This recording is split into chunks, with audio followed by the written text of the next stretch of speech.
जय श्री कृष्ण दोस्तों, राधे राधे। स्वागत है आपका हमारे अपने चैनल अद्भुत गोपाला में एक नई कथा के साथ। क्या आप जानते हैं कि पितृपक्ष में श्राद्ध करने की परंपरा कैसे शुरू हुई थी और इसका महाभारत से क्या संबंध है?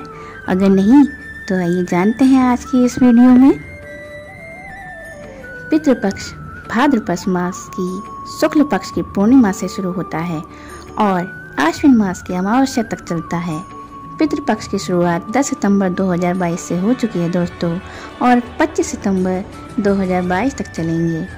पितृपक्ष में पूर्वजों की आत्मा की शांति के लिए पूरे विधि विधान से अनुष्ठान किए जाते हैं और इसमें किए गए तर्पण से पूर्वजों का आशीर्वाद मिलता है और घर में हमेशा सुख शांति बनी रहती है।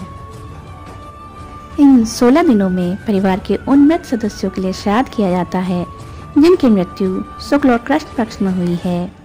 ये पूर्वजों को ये बताने का एक तरीका है कि वो अभी भी परिवार का अनिवार्य हिस्सा हैं। लेकिन क्या आप जानते हैं कि पितृपक्ष में श्राद्ध की शुरुआत कैसे हुई थी? तो हम बताते हैं आपको दोस्तों।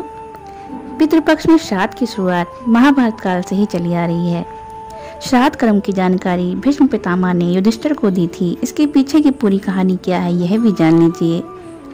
गरुड़ पुराण में भीष्म पितामह ने युधिष्ठिर के संवाद में बताया गया है कि महाभारत काल में भीष्म पितामह ने युधिष्ठिर को पितृपक्ष में श्राद्ध और उसके महत्व को बताया था। भीष्म पितामह ने बताया था कि अत्रि मुनि ने सबसे पहले श्राद्ध के बारे में महर्षि निमि को ज्ञान दिया था। दरअसल अपने पुत्र की आकस्मिक मृत्यु से दुखी होकर निमि ऋषि ने अपने पूर्वजों का आवाहन करना शुरू कर दिया था। इसके बाद पूर्वजों ने उनके सामने प्रकट हुए और कहा, निमि आपका पुत्र पहले ही पितृदेवों के स्थान ले चुका है, किंतु आपने अपने दिवंगत पुत्र की आत्मा को खिलाने और पूजा करने का कार्य किया है। यह वैसा ही है जैसे आपने पितृयज्ञ किया था। उस समय से श्राद्ध को सनातन धर्म का महत्वपूर्ण अनुष्ठान माना जाता है।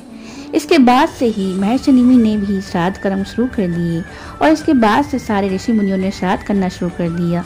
कुछ मान्यताएं बताती हैं कि युधिष्ठिर ने कौरवों और पांडवों की ओर से युद्ध में मारे गए सैनिकों के अंतिम संस्कार के बाद उनका श्राद्ध किया था।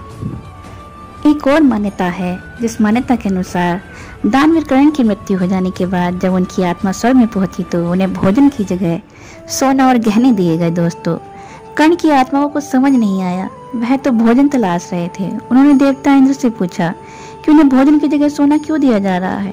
तब इंद्र भगवान ने कर्ण को बताया कि उसने अपने जीवित रहते हुए पूरे जीवन सोना ही दान किया है, लेकिन अपने पूर्वजों को कभी भी खाना दान नहीं किया।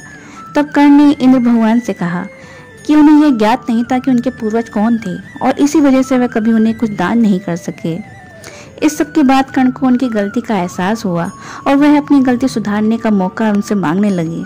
तब भगवान इंद्र ने उनको 16 दिन के लिए पृथ्वी पर वापस भेजा, जहां उन्होंने अपने पूर्वजों को याद करते हुए उनका श्राद्ध कर उन्हें आहार दान किया, तर्पण किया। इन्हीं 16 दिन की अवधि को पितृपक्ष कहा जाता है दोस्तों। तभी से श्राद्ध शुरू हो गए हैं दोस्तों। जय श्री